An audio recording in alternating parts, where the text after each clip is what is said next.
حمدا نستبقي به نعمته علينا ونستدفع به نقمته منا. نحمده سبحانه وتعالى على ترادف آلائه وتوالي عطائه وأهل لكل حمد وثناء. سبحانك ربنا لا نحصي ثناء عليك أنت كما أثنيت على نفسك جل ثناؤك وتبارك آلاؤك. ونصلي ونسلم على صفوة خلق الله صلاة وسلاما ينتظم في سلكهما الشريف آله الأبرار وصحبه الأخيار ومن اتبعهم واقتفى أثرهم إلى يوم الدين.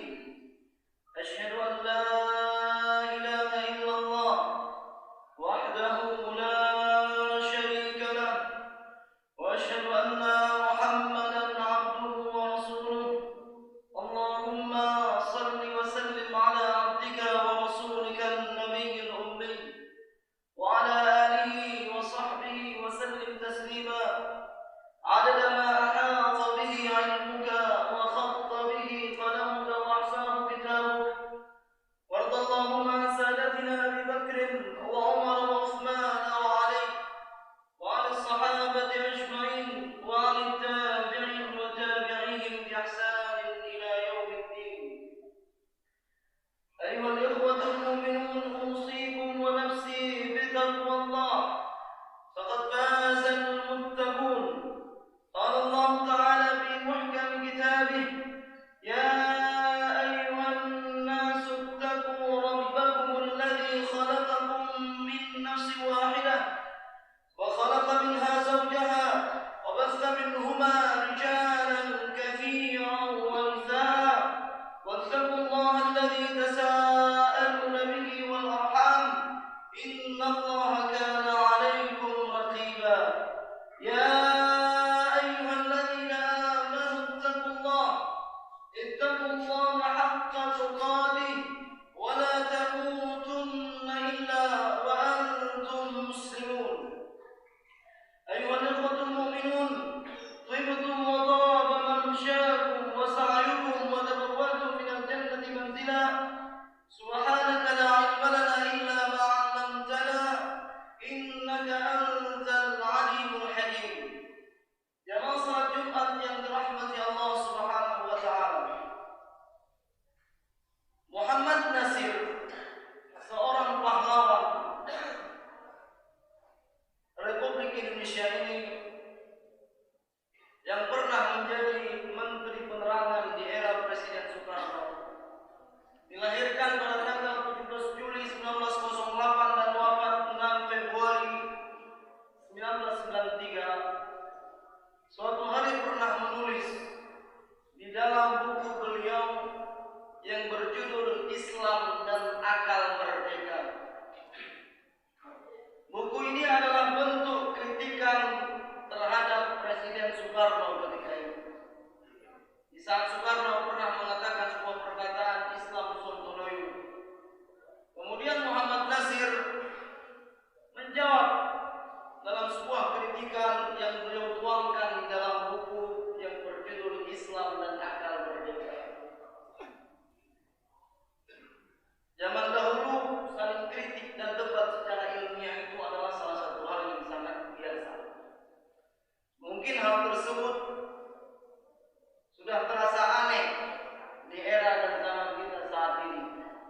Mengkritik dianggap menyerang, membuli, ataupun menjatuhkan. Bahkan tidak jarang si pengkritik dikriminalisasi. Ini adalah hal-hal yang perlu kita perbaiki. Jamaah salat Jumat yang dirahmati Allah Subhanahu wa taala. Di dalam buku Islam dan Akal Merdeka ini, Muhammad Nasir menceritakan sebuah kisah kepada kita tentang seorang ilmuwan yang sangat agung pada masa itu, ilmuwan dalam bidang fisika. Namanya Profesor Paul N. Harris atau N. Harris. Profesor Paul ini adalah seorang ilmuwan yang sangat agung pada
yang sebelumnya membunuh anaknya bukanlah perbuatan yang tiba-tiba dia lakukan.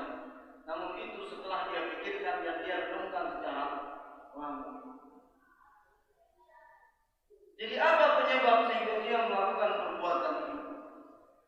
Melalui surat yang dia kirimkan kepada teman rekan sejawatnya, Profesor Kohstem namanya, dia menuliskan bahwasanya dia melakukan ini karena dia kehilangan tujuan hidup. Kehilangan tujuan hidup. Kenapa seperti itu?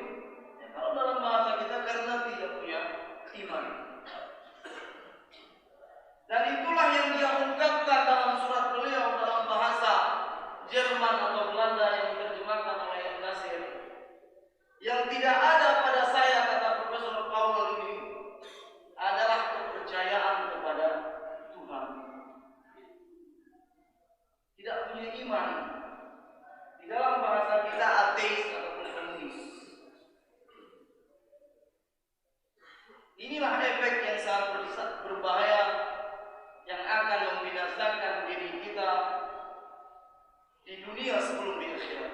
Bila seseorang berani tidak bertuhan. Jamaah salat Jumat yang dirahmati Allah Subhanahu wa taala. Ini sepenggal kisah yang disampaikan oleh Muhammad Nasir di dalam buku Islam dan Akal Merdeka. Di saat beliau menjelaskan tentang pentingnya tauhid. Kemudian dia mengatakan mengenalkan Tuhan, mentauhidkan Tuhan, berserah diri kepada Tuhan adalah prinsip-prinsip dasar yang harus kita ajarkan kepada anak-anak kita.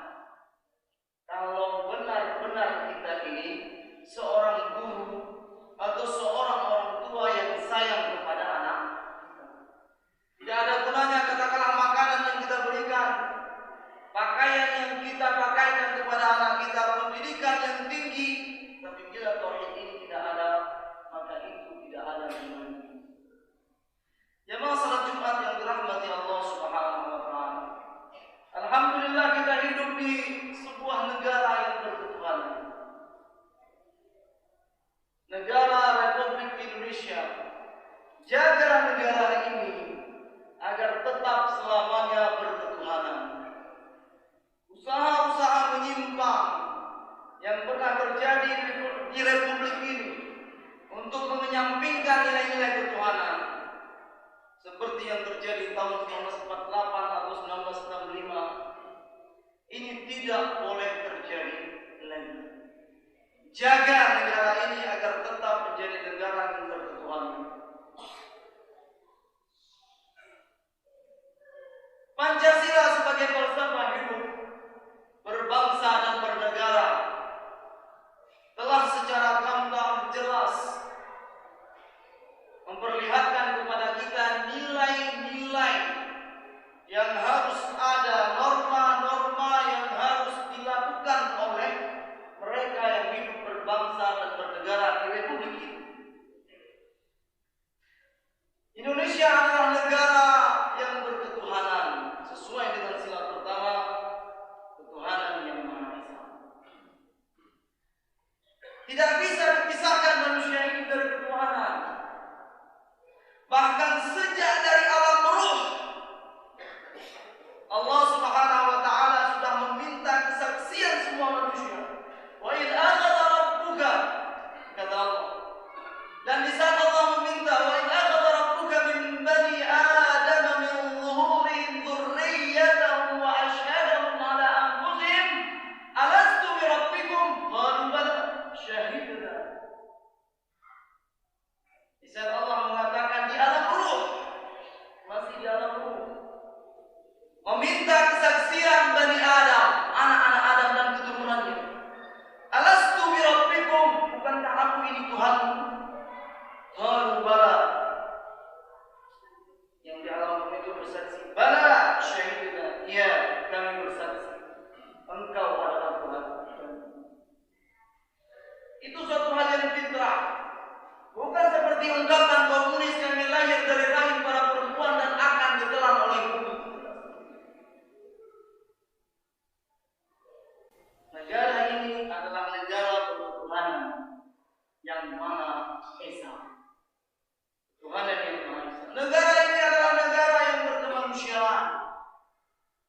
syu'uba wa qabaila lita'arud.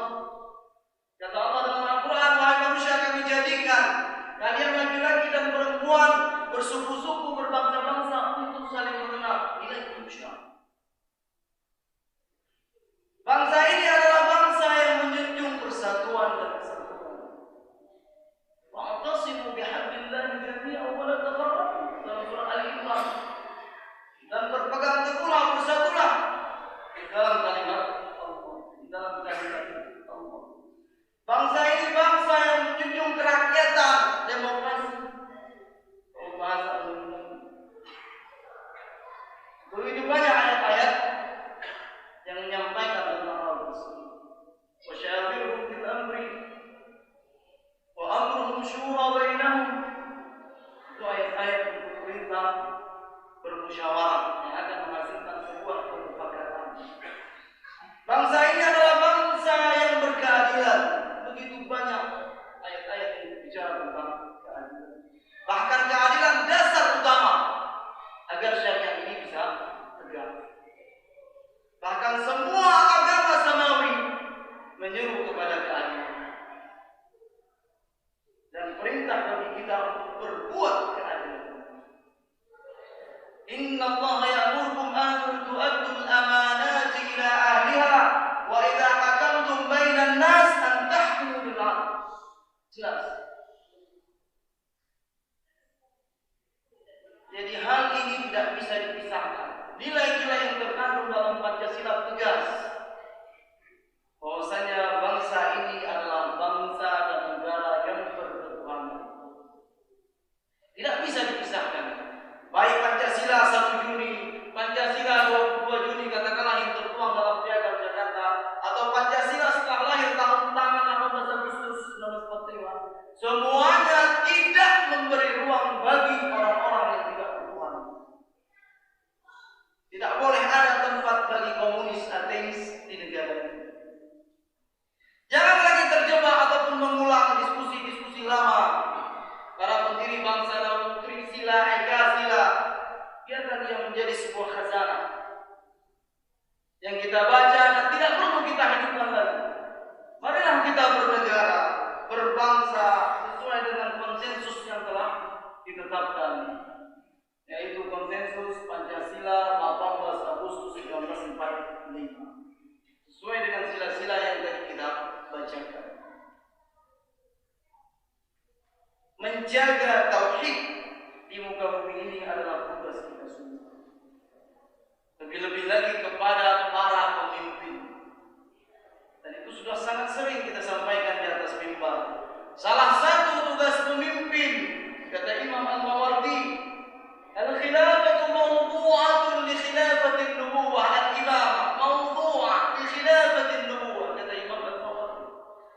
Kepemimpinan tersebut adalah melanjut estafet nubuwah kenabian. Dalam urusan apa? Dua, hirasatuddin wa siyasatud dunia. Menjaga agama, menjaga kebertauhidan, menjaga nilai-nilai ketuhanan, dan menjaga dunia ini. Tentu pemimpin yang akan menjalankan hal ini, tugas ini adalah pemimpin yang tahu Tuhan.